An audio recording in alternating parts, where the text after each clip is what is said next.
Europe Soir, Isabelle Millet. Je vous demande de vous arrêter. Je suis très en colère. Écoutez, vous êtes rapide. C'est pour ça que vous êtes coupé de la réalité. Bonsoir Juliette Funès. Bonsoir Isabelle. Merci d'être avec nous ce soir. Alors on retourne avec vous, Julia, sur l'interview de Bernard Tapie. C'était au 20h de France 2, qui a rencontré un grand succès.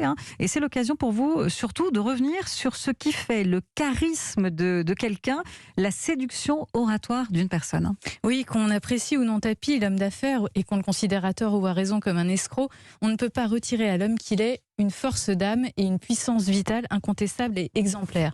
À mener jusqu'à son dernier souffle un combat contre de multiples cancers, des procès interminables, un cambriolage d'une violence folle, il nous invite à penser que la seule défaite dans la vie est de se décourager. Alors d'où vient selon vous une telle puissance, une telle force ? Il a ce que Nietzsche appelait une volonté de puissance. C'est une force intrinsèque, une pulsion de vie qui fait qu'on veut toujours sa propre volonté, qu'on désire ses désirs, qu'on a envie d'être ce qu'on est et de dire ce qu'on dit. Et il n'y a rien de plus invincible ni de plus charismatique que de vouloir sa propre volonté. Rien de plus invincible. Rien de plus invincible car une volonté qui se veut elle-même reste intacte, quels que soient les échecs essuyés. Pensez aux grands sportifs, je prends Nadal par exemple.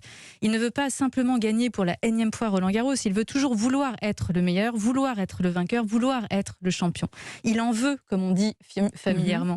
Et le pronom « en », le pronom personnel complément « en » renvoie à quoi ? À sa propre volonté. Et ça, c'est invincible. Il peut bien perdre un match, sa volonté de volonté n'est pas altérée, n'est jamais altérée. C'est ce qui fait toute la différence entre les volontaires qui obtiennent ce qu'ils veulent à force de volonté inaltérable et les velléitaires qui voudraient bien, mais que les difficultés ou la paresse découragent et abattent souvent. Alors vous disiez aussi rien de plus charismatique. Oui, vouloir sa propre volonté, désirer ses désirs, c'est oser être soi-même. Or, il n'y a rien de plus impactant que l'authenticité. Prenez tous les grands orateurs, ils ont chacun leur style. Trump a son charisme, Macron a son charisme, Christine Lagarde en a un autre. Cela signifie bien que l'impact sur un auditoire est une question de style, de personnalité, d'authenticité et non de posture, comme même à nous le faire croire parfois les formations en prise de parole en public qui proposent un florilège d'outils, de recettes, de techniques en tout genre comme explication vaine, parce qu'un peu trop facile, du charisme. Oui, ça ne vous convainc pas, ces formations. Pour terminer, Julia ? Pour terminer, cette volonté de puissance, cette force de vie dont je viens de parler, est le signe de ce que Nietzsche appelait la grande santé. Bernard Tapie, en incarnant sans relâche et aujourd'hui encore cette force de vie, nous montre paradoxalement que la maladie, même très grave, n'est pas toujours l'opposé de la grande santé.